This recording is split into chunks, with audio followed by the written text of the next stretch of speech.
I think we've had probably, I don't know, 5 or 6 practices since we came off quarantine. So, it's a difficult situation to be in. The men are in a similar, almost worse because they were off for like 28 days or something like that. But I felt like the team came in and was focused and practiced really hard and did their best. And every day we get another day under our belts, we feel better. So just excited to get farther away from the quarantine. Which are you guys scheduled to start on time in league play? The 12th is when we're supposed to start. Yeah. Yep. So, with that being said, I mean, the guys were able to get a couple, maybe 4 games in before league play starts. How much more difficult is it going to be for you when these games count the most? You got to jump right into it this weekend.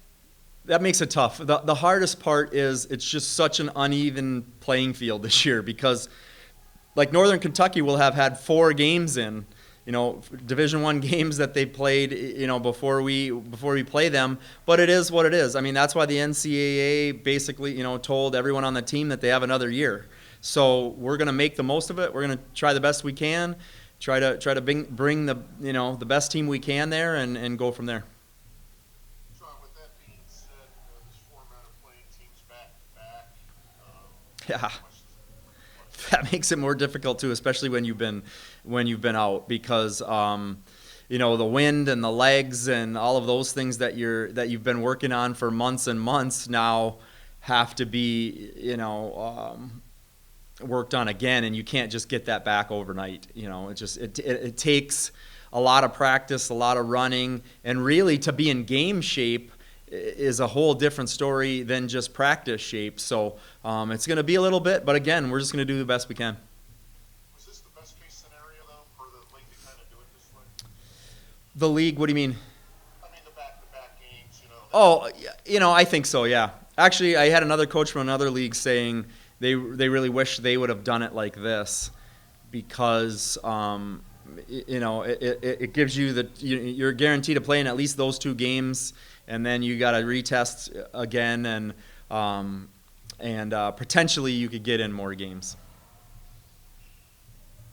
Coach, from a player standpoint, I know it's kind of a double-edged sword because you've got young people coming into the program, especially local ones like Malia that are probably, this is like the worst way to kind of get into college basketball. But on the other side of that coin, you've got a pretty senior-laden team, so you got to probably take, that side of it too, and going into this without having as much practice time, knowing you got some girls that know what they're doing. Yeah, to have the seniors like Chelsea and McKenna and Mary, Emma Van Zanten and Amara aren't playing this year, but they're leading and kind of being student coaches for us. So we have a lot of leadership this year, which is great, and it really helps out Malia and NECA and Emma Randall, our young players. So even though we're going through some difficulties, our upperclassmen have been, holding it together and helping up the young players. And, it depends how you think about it too. For our freshmen, I mean, whatever experience they get is a bonus because they're going to be freshmen next year, So it's really, any games we could get in is great, and ultimately they're not really losing out on anything because they're going to be freshmen next year anyway. Do they have that mindset? I mean, it's obviously you have that mindset because that'll be a big benefit for you. But like in terms of the mood of the team, do these girls feel gypped, or do they feel like, hey, this is an opportunity, for us to kind of get a free year? I think they're disappointed, to say the least, in not having a non-conference, but also in the back of their minds, they understand that they have another year, no matter what. So I know we've been practicing for a long time, and to not get a chance to play these non-conference games and get yourself ready for the conference is disappointing. But again, the leadership has been great. The upperclassmen have been great. They've been holding things together and keeping the team in a good, positive mental aspect. So. It could have been a lot worse. John, with that being said, the big picture is these players come back for another year. Yeah, it makes a well. We had signed 4 players in the early period, so fortunately we were way ahead in terms of getting commitments. So that helped us out quite a bit. Ultimately, you have to get back to the correct number in 2 years. So you have to kind of it really for us it hurts our 21 and 22 recruiting classes. And those four that you signed were for next year, right? Yes, they'll be freshmen next year. Yep. Okay, so they have their 4 years. Yes. Yep.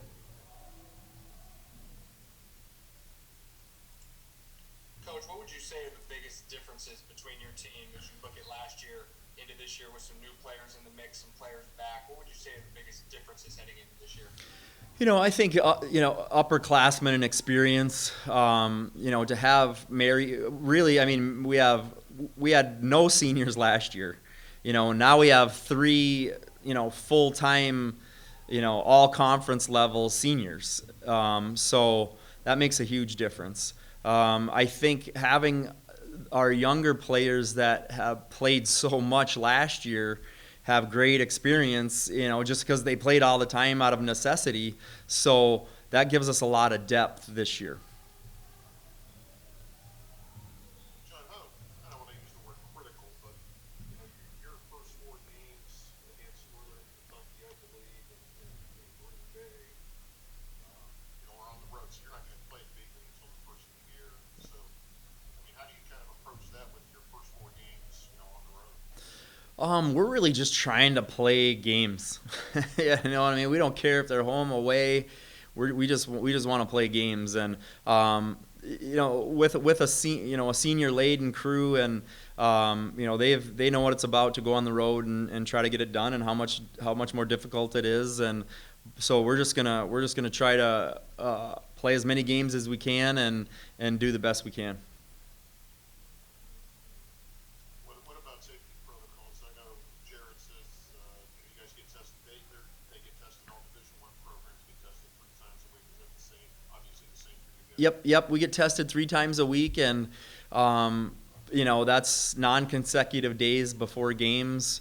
So that's just scary because that's a lot of people getting tested every, that many times a week, and then only one person has to pop positive, and it can take, 2 games, 4 games out from your season. Of traveling now on the road. Let's talk about it. Yeah, I mean, we're doing our best to keep the 6 feet, and we're gonna be wearing masks on the bus, and doing. And when we're on the road, sometimes we would go out to eat and do different things. I mean, we'll be doing all eating, in the hotel, where basically we're in our group, or they just grab grab their stuff and take it back to their room. We're trying to spend way less time on the road. That's another thing that this new the change in our scheduling kept us off the road more, because we're only playing each team either at their place or home. So we're not playing both, so you're not traveling as much and being on the road as much. All right. I don't mean to just ask you about one recruit, but obviously one of your recruits is a local girl for us that we covered all the way through high school. So if you could maybe just talk a little bit about Malia Magestro, like what she'll bring to the program this year. And I would imagine this is going to be 10 times more difficult for her to have any impact because she's just not able to get the reps probably that any other previous recruit would have. You know what? Malia's been doing a great job. I mean, she comes from a great program, definitely a basketball family, as you guys know. So she's very versed in the sport and what's going on, and has watched, I don't even want to know how many hours of film she's watched with Justin back at home. And, he's a fiery guy, so she's used to being coached hard, which is good for us. And she's been doing fantastic. I mean, she's made the transition very well. She's going to see a lot of playing time. And another thing that's kind of difficult is there's a lot of local people that want to come and watch her play, and now with the limited number of people we can have in the gym, it's another tough. But again, on the good note, we're trying to always like think of the positive sides. She's back as a freshman next year, so they're going to have 4 more years to watch her. John, do you have a starting 5 set? Not really because of the COVID and who's tested positive and who's been out and who's been in, But I think Mary Dunn, McKenna, and Chelsea, have solidified their spots, and then from there it's a little bit of a hit or miss. Coach, you mentioned Malia, but a couple other freshmen, Emma Randall and NECA. Just talk about them, what they bring to the program, and how they'll help your team this year. NECA and Emma have been a great impact on the team. Emma can really shoot it. She's got great size for a shooter. She's good 5'10", 5'11", pretty mobile, good bounce in her step. And then NECA's really just very powerful, very strong, good finisher, good rebounder. So both of them, have done a great job so far.